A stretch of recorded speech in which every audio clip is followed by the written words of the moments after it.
পাগলের খেলা, ঘরে ঘরে সব পাগল মিলে মিলাইছো মেলা, বাবা তোমার ঘর ঘরে সব পাগলের খেলা। হ্যালো ফ্রেন্ডস, আমি সঙ্গীতা। আমি নিয়ে এসেছি আমার একটা নতুন ব্লগ। কেন এই গানটা দিয়ে শুরু করলাম, পাগল তো আমি হয়ে যাইনি, এ বিষয়ে কোনো সন্দেহ নেই। ডাক্তার রিপোর্ট অন্তত তা বলবে না।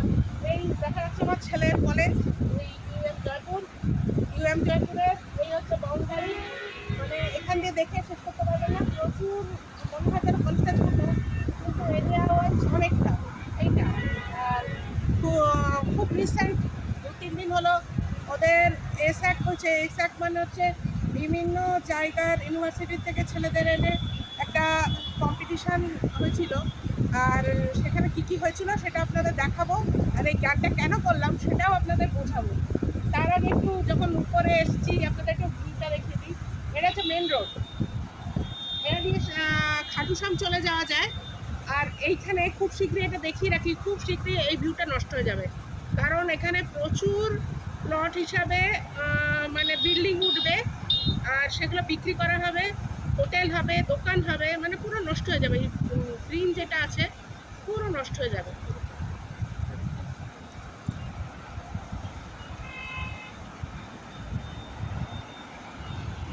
চলো দেখাই কেন এই কথাটা বললাম।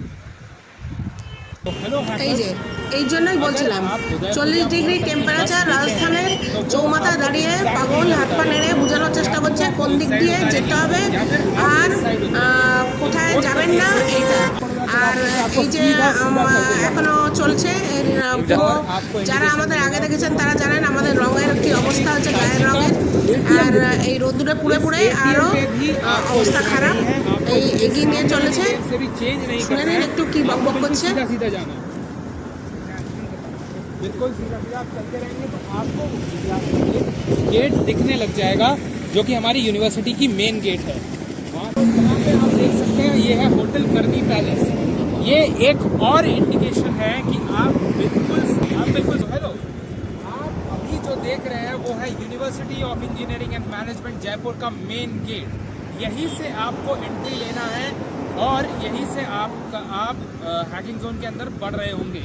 अभी आप जहाँ से आए हैं ये है वो रास्ता, ये यहाँ से सीधा सीधा आप आए हैं और वहाँ पे आपकी बस रुकी थी एंड वहाँ से चलकर इतना दूर লোক বুঝে শুনেই ধরে যে কে পারবে আর না পারবে।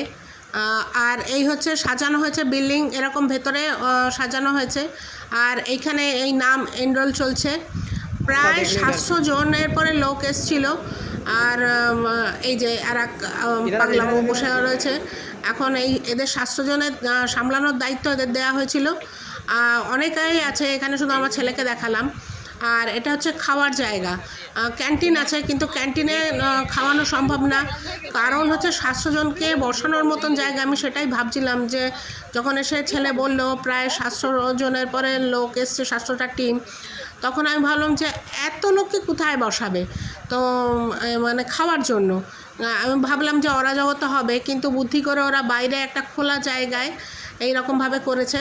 আর এই দায়িত্ব সামলানোর জন্য এই 10-15 জন বাচ্চা রয়েছে, যারা আজকে 3-4 মাস ধরে অক্লান্ত পরিশ্রম করেছে, অক্লান্ত।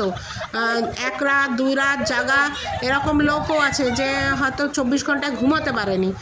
আর মেসে থেকেছে বাইরের, তারা মেসে এসে থেকেছে 3-4 দিন ধরে, কেউ তো 1 সপ্তাহ ধরে, কেউ 1 মাস ধরে নানা রকম কাজকর্ম করে তবেই এরকম একটা মহাযজ্ঞের আয়োজন করতে পেরেছে। আর এই যে জার্সি বলছি, জার্সির মতো, সত্যি জার্সির মতনই ব্যাপার, খেলা বটে একটা। এই যে এসএক থেকে করানো হয়েছে তারই একটা গেঞ্জি সবাইকে দেয়া হয়েছে। আর এদের যে প্রিন্ট করানোর দায়িত্ব, তারপর এখানে কি লোগো ইউজ করা হবে, সব কিছুর মধ্যে ওদের চিন্তা ভাবনা প্ল্যান গুলো কার্যকরী করতে হয়েছে, ভাবতে হয়েছে, অনেক মেহনত। আমি নিজে ছেলের সঙ্গে থেকেছি বলে দেখতে পেয়েছি যে কিভাবে রাতের পর রাত জেগে ওরা এগুলো করেছে। এই হচ্ছে মেন দরজা, এখান দিয়ে ঢুকে এইবার এতগুলো লোককে সামলাতে হবে। আর এটা তো স্বাভাবিক ব্যাপার, এক একজনের এক এক রকম জিজ্ঞাসা, এক এক রকম সমস্যা, সেগুলোকে মাথা ঠান্ডা রেখে নির্বিঘ্নে কাজটা সম্পন্ন করা একটা বিশাল ব্যাপার ছিল।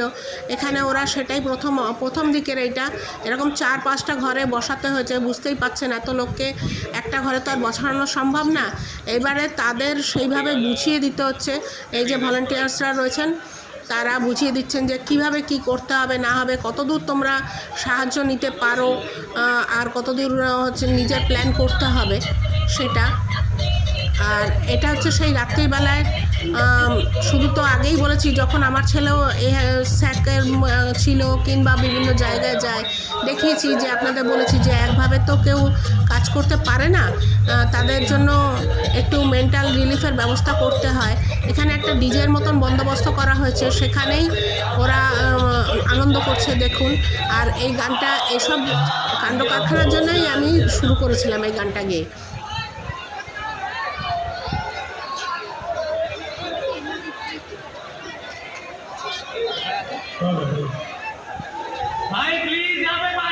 কোনো কাজকে ভালোবেসে একটা লেভেলে মানে পাগলপন্থী যেটা বলে হিন্দিতে, সেটা না থাকলে সেটা নিয়ে সাফল্য লাভ করা যায় না। উপর দিয়ে ভাসলে কখনোই কোনো যদি কোনো কাজ করা হয় তাতে আমার মনে হয় না সাফল্য আসে। এক্সট্রিম লেভেলের পাগলপন্থী যদি না থাকে তাহলে এত বড় একটা কম্পিটিশনে এত লোককে হারিয়ে নিশ্চয়ই প্রাইজটা পাওয়া যায় না।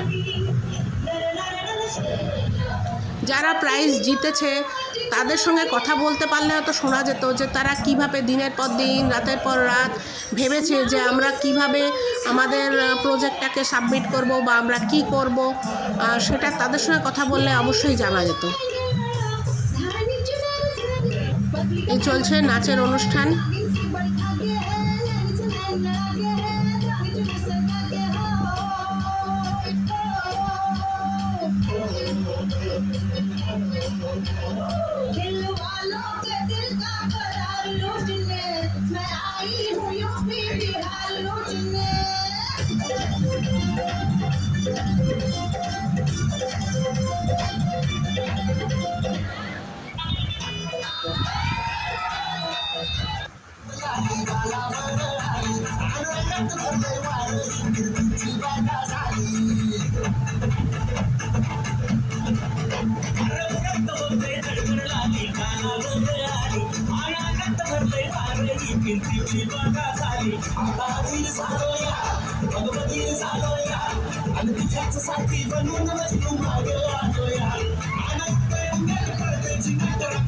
এই দেখুন একটা ছেলেকে দুজনে মিলে চ্যাঙ্গলা করে উঁচু করে দিয়েছে, তাও তার বন্ধনেই সে নেচে যাচ্ছে। এটা তো বয়স কম থাকলে তবেই সম্ভব, একটা উদ্দীপনা আনন্দ। আমার ছেলে বলছে আমি কলেজের এই এসএক ব্যাপারটাকে ভীষণ মিস করব যখন কলেজ ছেড়ে দেবো। আর এই যে রাত্রির বেলায় আবার কিছু শোয়ার সুন্দর বন্দোবস্ত ওরা রেখেছিল, তাও কিছু লোক রাত জেগে কাজ করেছে, কিছু বাচ্চা এখানে সেই বাচ্চারা বসে আছে। রাত্রির হয়ে গেছে অনেক রাত, তবুও দেখুন এদের চোখে ঘুম নেই। আর যাদের মনে হচ্ছে যে একভাবে কাজ করতে করতে ক্লান্ত, তারা বিভিন্ন রকম ক্যারাম, উনো এরকম ছোটো ছোটো খেলার বন্দোবস্ত রাখা ছিল, সাজানো গুটির মতন আমরা যে 5 গুটি ছোটোবেলায় খেলতাম। আর এই স্যার সকালবেলায় আবার প্রার্থনাও করিয়েছেন, ইনি খুব স্ট্রিক্ট। আর এই হচ্ছে যারা প্রাইজ পেয়েছে তাদের ছবি। ক্যাশ প্রাইজ প্রচুর ছিল, প্রচুর কোম্পানি এসছে। আমি সঠিক বলতে পারবো না যে কত কোম্পানি এসছে, তবে 15 থেকে তো অনেক বেশি। এই যে ক্যাশ প্রাইজ প্লাস সার্টিফিকেট, তারপর নানা রকম মোমেন্টো, নানা রকম আরও ছোটোখাটো গিফট ছিল। খালি হাতে, মোট কথা খালি হাতে কেউ বাড়ি যায়নি। 2 দিন ধরে খাওয়ানো দাওয়ানো, এই যে আমার ছেলে ছিল বলে তার জন্য এরা পেয়ে। যদি আমার এই ভিডিওটা ভালো লাগে প্লিজ প্লিজ একটু লাইক করবেন, একটু শেয়ার করবেন, একটু সাবস্ক্রাইব করবেন। Thank you.